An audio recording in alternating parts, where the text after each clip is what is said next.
신동댕동 신동입니다. 여러분, 드디어 이 녀석을 리뷰하게 되었습니다. 2020년 말에 1세대가 나오고 무려 6년 만에 돌아온 에어팟 맥스 2세대 빠밤. 사실 저도 1세대를 정말 오랫동안 써온 유저로서 이 신제품에 기대가 참 많았습니다. 그런데 제품을 딱 마주했을 때 첫인상 얘인가? 잠깐만, 얘인가? 이게 6년이라는 시간이 흐르는 동안 경쟁사들은 무게를 줄이고 디자인을 싹 바꿀 때 애플은 이 익숙한 실루엣을 그대로 고수했습니다. 오늘은요, 이 제품의 아쉬운 점과 그럼에도 불구하고 애플 유저라면 왜 이 제품을 눈여겨볼 수밖에 없는지 조목조목 짚어보도록 하겠습니다. 자, 가장 먼저 하나 짚고 넘어갈 부분은요, 역시 외형 되겠습니다. 1세대와 거의 무조건 완벽히 거의 동일합니다. 100% 동일해요. 경쟁사와 뚜렷하게 대비되는 알루미늄 이어컵의 고급스러운 느낌은 여전해요. 6년 동안 수많은 유저가 지적했던 대부분이 해결되지 않은 건 분명히 아쉬운 대목이기도 합니다. 자, 첫 번째는요, 스마트 케이스가 동일합니다.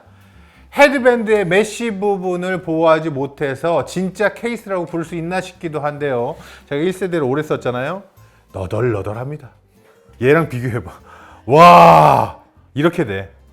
그리고 얘 때도 엄청 타. 참. 진짜 케이스라고 부를 수 있나 싶기도 하고요. 또 그 특유의 절전 모드로 들어가는 알고리즘 때문에 대기 배터리 소모가 많기도 하죠.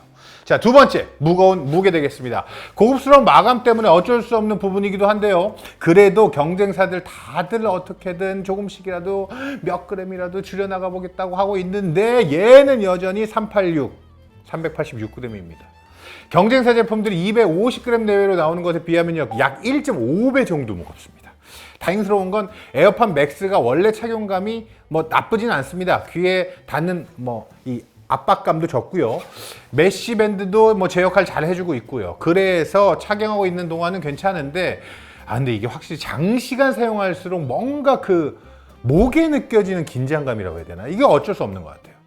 좋은 점도 있습니다. 기존 라이트닝에서 USB-C 포트로 바뀌었죠. 중간에 한번 얘로 바뀐 적은 있었어. 그렇다고 해도 6년을 기다린 팬들에게 이게 최선이었나? 라는 물음을 던지게 만드는 건 사실입니다.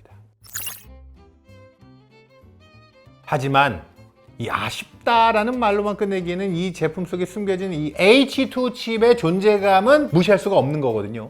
그동안 에어팟 제품군은요, 리뉴얼을 통해서 애플 생태계에서 새롭게 추가되는 기능들이 지속적으로 추가가 되고 있었는데 에어팟 맥스만 쏙 빠져 있었으니까요. 애플의 압도적인 주변음 허용 모드가 더 좋아졌습니다.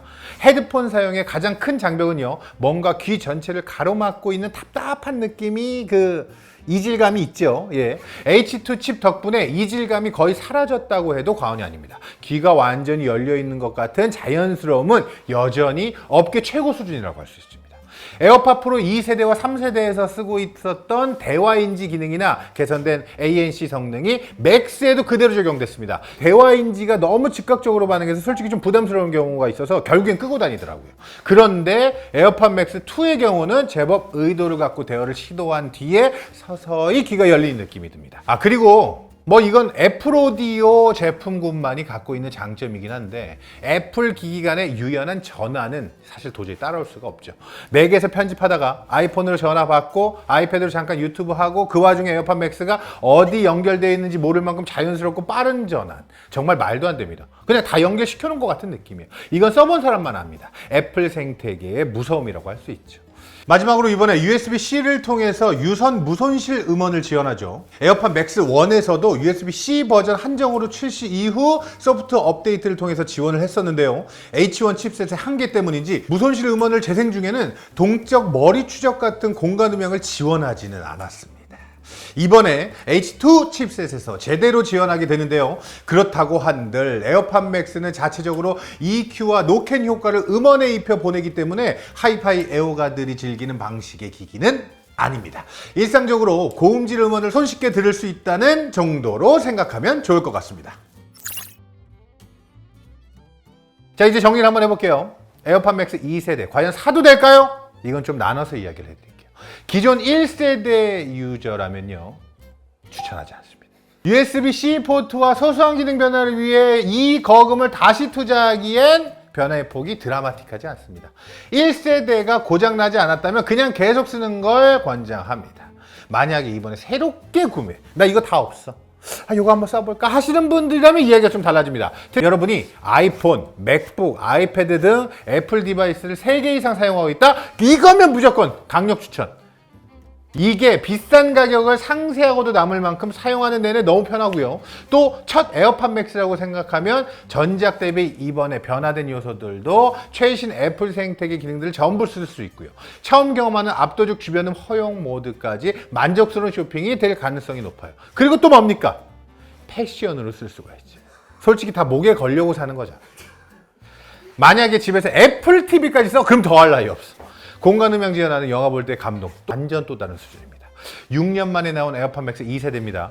겉모습이 그대로 좀 실망스러울 수 있지만 또 첫 에어팟 맥스를 구입하려는 분들에게는 거부할 수 없는 매력적인 애플에서 혁신적인 변화보다는 완성도를 올리겠다는 의도가 아니었을까. 내가 잘 포장해줬다 이 정도면 아주 완벽한 포장이었다.